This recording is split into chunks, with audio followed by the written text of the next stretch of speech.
Eh bien écoutez, bonjour Brijou, bonjour Brijou. Aujourd'hui, je te reçois sur Home Radio. Je suis vraiment contente de te retrouver sur la radio puisque on se connaît depuis pas longtemps. On s'est rencontrés lors d'une projection d'un film, Les Survivantes au Altissiné de Montargis, et la vie a fait que tu es venu sur mon chemin et voilà, tu as pu du coup participer au débat concernant l'histoire de ta vie. Alors Les Survivantes, c'est pour ceux qui ne connaissent pas, c'est un film qui a été réalisé sur le thème de la pédocriminalité. Et du coup, il y avait un débat avec une psychologue, moi-même et Brijou, et puis une autre amie aussi, Ludivine et Valérie, qui étaient là, pour pouvoir animer le débat. Et en tout cas, je te remercie d'accepter aujourd'hui de participer à cette interview. De rien, mais je suis contente aussi de participer. C'est très gentil de m'avoir conviée à cette journée pour la radio. Eh bien, écoute, en tous les cas, nos auditeurs vont être, en tout cas, être dans l'excitation, pardon, d'entendre ton chemin de vie, ce pourquoi tu es là et pourquoi on a décidé sur Home Radio de te faire connaître, parce qu'on pense que ton histoire vaut vraiment le coup de se faire connaître. Et on va en discuter pourquoi on veut justement qu'on veut te faire connaître, en tout cas faire connaître ton histoire. Alors, j'ai vu que tu avais écrit du coup un livre. Tu peux me rappeler le nom de ce livre? Alors, mon livre, c'est Mon enfance volée. Alors, pourquoi mon enfance volée, Brijou? Eh ben, mon enfance volée, ça vient que de mon enfance jusqu'à 18-19 ans, j'ai été maltraitée par mes parents physiquement, verbalement. Et c'était parfois très violent et compliqué pour la famille, y compris mes frères et sœurs. Même si eux n'étaient pas victimes de violences physiques et verbales, ils l'ont quand même vécu au quotidien pendant des années.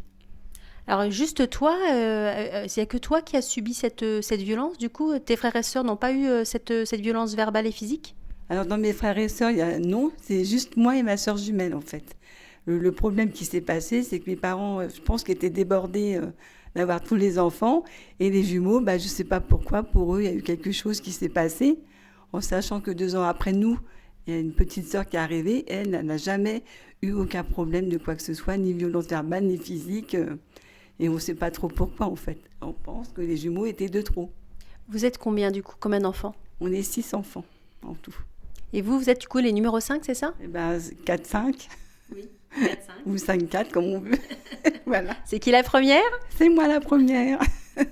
C'est moi, c'est Brijou la première. Alors, pourquoi? Brijou, c'est ton vrai prénom, du coup? Alors, Brijou, non, c'est pas mon vrai prénom. Mon vrai prénom, c'est Brigitte. Mais j'aime pas ce prénom pour la bonne raison que petite, on n'avait pas de prénom, en fait. On nous appelait toujours les jumelles. Alors, pour le moindre souci, positif ou négatif, c'était les jumelles ci, les jumelles ça. Et ça m'a... je me suis dit, bon, on ne va pas avoir de prénom, en fait. Et ensuite, mon prénom, mon surnom Brijou est arrivé beaucoup plus tard sur un lieu de travail que des jeunes enfants adolescents m'ont attribué, que j'ai voulu garder. Tu faisais quoi, du coup, comme activité professionnelle? Eh ben, j'ai commencé au début, vraiment au bas de l'échelle. Hein. Je voulais absolument être infirmière depuis l'âge de 9-10 ans. Et ça ne s'est pas concrétisé comme j'aurais voulu. Donc, mes parents m'ont inscrit pour faire un CAP de couture, couturière que je n'ai jamais voulu faire, que j'ai échoué, je pense, exprès parce que j'en avais rien à faire. Et moi, mon idée, c'était vraiment de devenir infirmière.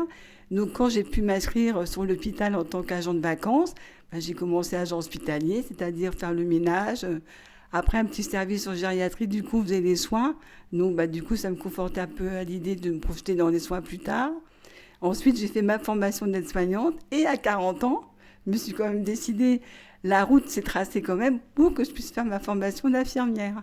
Donc voilà, j'ai enfin concrétisé ce projet qui me tenait à cœur depuis l'âge de 9 ans. C'est génial. Et du coup, qu'est-ce que tu as ressenti, ça, quand tu as pu concrétiser ce projet, ton rêve, en fait? Eh ben, en fait, mon rêve, ça a été très compliqué pour l'obtenir parce que j'ai eu beaucoup d'embûches, d'embûches sur ma route pour y arriver. Mais quel bonheur pour moi, c'est vraiment ce que je voulais faire. Donc forcément, j'étais accomplie au moins au niveau déjà professionnellement. Oui. On le ressent beaucoup dans ton livre, hein, ce que tu me dis là par rapport à cette histoire. Qu'est-ce qui t'a donné l'envie d'écrire ce livre? Eh ben, l'envie, tout simplement, c'est que ça faisait déjà 9 ans que je travaillais sur ce projet-là. Mais le problème, c'est compliqué d'écrire un livre. Et est-ce que j'ai le droit? Est-ce que j'ai pas le droit? comment je dois m'y prendre. Donc, régulièrement, j'écrivais des parties, des chapitres comme ça. Et en fait, le déclic est venu en octobre 2022, suite à une intervention chirurgicale que j'ai obligée de subir par rapport au coup porté par mes parents, mais qui se révèle beaucoup plus tard dans ma vie. Et là, du coup, je n'ai pas supporté. J'ai dit, mais comment je peux encore subir les assauts de mes parents à 60 ans passés, quoi. Et là, je me dis, bah là, c'est bon, je suis prête. Là, ça y est, mon livre, il va se faire. Il va sortir en 2023, c'est obligé, je ne peux pas faire autrement. Et en fait, c'est ce déclic-là qui m'a fait démarrer en disant stop le silence, la loi du silence, on arrête, et là, j'y vais, quoi. Voilà. Ce qui est incroyable dans ton histoire, c'est comment c'est possible que... Alors c'est vrai que c'est pas la même époque par rapport à ton âge aussi, par rapport à ce qui se passe aujourd'hui au niveau des enfants, même si on en est loin quand même, par exemple sur les faits que les enfants parlent et que quelqu'un vienne un peu les écouter par rapport à ce qu'ils vivent. Est-ce que dans ton environnement familial, en dehors de tes parents, est-ce qu'il y a des personnes qui étaient au courant de ce qui se passait ? Alors des personnes, oui, hein, dans la famille. Alors, les oncles, les tantes, des cousins, des grands, parce que la famille est quand même grande, des voisins, même l'école, mais personne n'a bougé, personne n'a levé le petit doigt parce que c'était pas possible. Et je vois au niveau de ma famille, il me reste une tante aujourd'hui qui a quand même plus de 90 ans, qui m'avait dit, de toute façon, on ne touche pas à la famille. C'est pas possible, ils sont intouchables. En fait, on n'a pas le droit de salir le nom de sa propre famille. Donc même pour eux, c'est insurmontable. Et après, dans les cousins, plus tard, on en a discuté. Et pour eux, du coup, c'était du passé. On s'en était sortis plus ou moins. Du coup, voilà, quoi. Elle se débrouille, elle travaille, elle fait sa vie, voilà, quoi. Mais qu'est-ce que la petite Brijoux, je vais rester sur ce prénom-là, parce que c'est comme ça que tu le nommes, qu'est-ce que la petite Brijoux, à cette époque-là, ressentait justement le fait que ni au niveau de l'école, ni au niveau de la famille, quelque chose se passait? Eh bien, en fait, moi, c'est ça, pour ça, c'est la loi du silence. J'ai dit, mais comment on peut se taire sur des choses qu'on vit, que tout le monde pouvait voir et remarquer, parce que c'était forcément inévitable. J'ai une ancienne camarade d'école que j'ai retrouvée suite à mon livre et tout ça, qui m'a dit, mais quand tu étais gamine, j'étais dans ta classe, j'avais le même âge que toi, on voyait bien que tu étais triste, jamais gaie, ça allait jamais. Enfin, on voyait bien qu'il y avait un problème de la timidité, tu parlais pas, renfermé sur toi-même. Et on s'en aperçoit pas. Hein. J'ai 2-3 personnes qui me l'ont dit, qui m'ont connue gamine. Moi, je me souviens pas forcément de tout le monde. Et du coup, je dis stop, la loi du silence, il faut arrêter. Il faut absolument venir en aide à tous ces jeunes en détresse et leur dire que quoi qu'il arrive, le combat est très très compliqué et difficile, mais on peut y arriver. Vie professionnelle, vie familiale, mais c'est compliqué. Je reconnais que c'est très très compliqué, mais le chemin vaut la route. Donc c'est ça le message que tu voulais transmettre par le biais de ton livre ? Eh ben moi, le message que je voulais transmettre, c'est surtout pour témoigner aux jeunes enfants, adolescents, victimes de maltraitance, quoi qu'elles soient, hein, c'est inceste, physique, verbal, autre. De toute façon, on peut prouver qu'on peut s'en sortir. Et du coup, c'est leur donner un message d'espoir, comme quoi rien n'est perdu, mais aussi de notre côté, il faut se donner les moyens. Il ne faut pas se dire, ça va venir tout seul. C'est à nous de se dire, voilà, je veux ça, je vais essayer, mais au moins, voilà. Donc c'est compliqué, hein. Certes, j'en suis passée par là, je sais ce que je dis, mais ça vaut le coup quand même de se battre et de se dire qu'au bout, il y a un résultat. Vie professionnelle, vie familiale, des enfants, des petits-enfants, enfin voilà, tout ce une famille pourrait vivre normalement au quotidien, quoi. Tes parents seraient encore là, qu'est-ce que tu leur dirais ? Parce que je sais qu'ils sont partis tous les deux, hein, il me semble, ils sont décédés. Hein. Ils seraient encore là aujourd'hui, qu'est-ce que tu leur dirais ? Eh ben, je leur dirais qu'aujourd'hui, ils iraient en prison. Quoi qu'il arrive, ils n'avaient pas le choix. C'était de quel droit on se permettait de maltraiter des enfants sans savoir pourquoi. Pourquoi tant et pas d'autres, on ne sait pas. Mais à la limite, aujourd'hui, justice serait faite, ça serait la prison. Ça doit être mes parents, c'était comme ça. Et au bout d'un moment, je me dis que même la prison, c'est peut-être pas forcément le coup adapté. Mais à la limite, il faut qu'ils soient punis de ce qu'ils ont fait aussi, quoi. Sinon, c'est trop facile, quoi. T'aurais aimé, du coup, quand tu étais petite, qu'il y ait une justice qui soit faite ? Ben oui, j'aurais bien aimé. Alors moi, j'en rêvais. Hein. J'étais là, je priais. Bon, demain, ça sera peut-être mieux, les jours suivants. Mais en fait, non, j'étais dans ma bulle à moi. Mais en réalité, j'en avais ras-le-bol. Jusqu'au jour où j'en ai eu tellement marre que j'ai failli tuer mon père. et d'un coup de colère. Et sur le moment, j'ai pas regretté parce que je me dis au bout d'un moment, stop, ça va se finir là, j'irai en prison, tant pis. Mais au moins, je me suis débarrassée de mon tensionnaire. En gros, c'est peut-être pas gentil ce que je dis, mais c'était mon ressenti, mon bourreau. Et quelques semaines après, j'ai regretté d'avoir fait ça, en fait. Je me dis, mais comment j'ai pu en arriver là? Et moi, par contre, c'est moi qui ai fait une tentative de suicide après.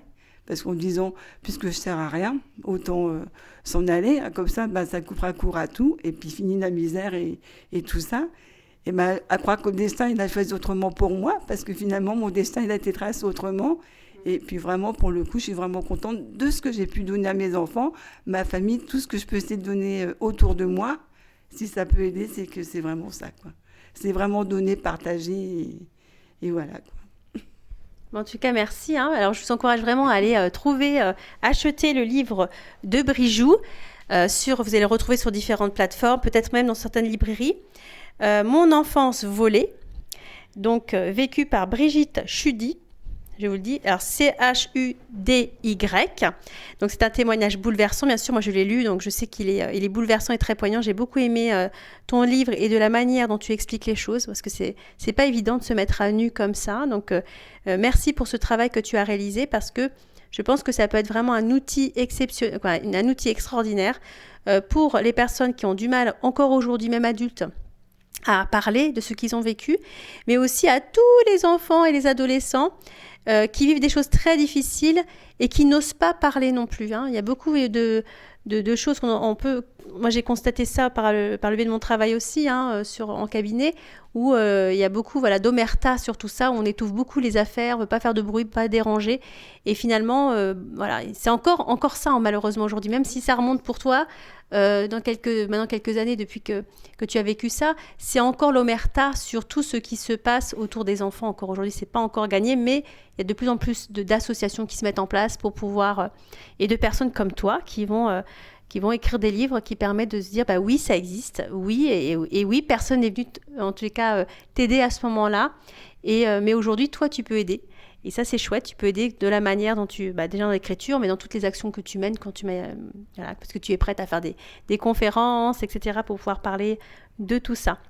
Est-ce que tu as quelque chose à ajouter par rapport à ton livre, d'ailleurs? Je ne me suis pas trompée, on le retrouve à quel endroit exactement? On le retrouve sur les librairies Montargis Le Hérisson et Multimédia, Galerie Marchande à Leclerc, et aussi sur le site Amazon. Et Fabienne La Concrète, aussi l'éditrice, voilà, d'autres moyens. Voilà, c'est intéressant parce que Home Radio, c'est une radio internationale. Donc, s'il y a des personnes à l'étranger, parce qu'on a beaucoup d'amis belges, etc., qui nous écoutent, Suisse, entre autres, Allemagne, donc ils puissent retrouver aussi ton livre. Donc, vous pouvez retrouver le livre Mon enfance volée, donc collection vécue de l'auteur, de Brigitte Chudy, donc sur Amazon la plupart du temps, et puis peut-être dans certaines librairies, mais en tout cas, allez demander autour de chez vous pour pouvoir obtenir ce livre-là dans les librairies autour de chez vous. Merci à toi, Brijoux. Merci beaucoup, Dalila, de m'avoir reçue, et merci pour tout. Et merci.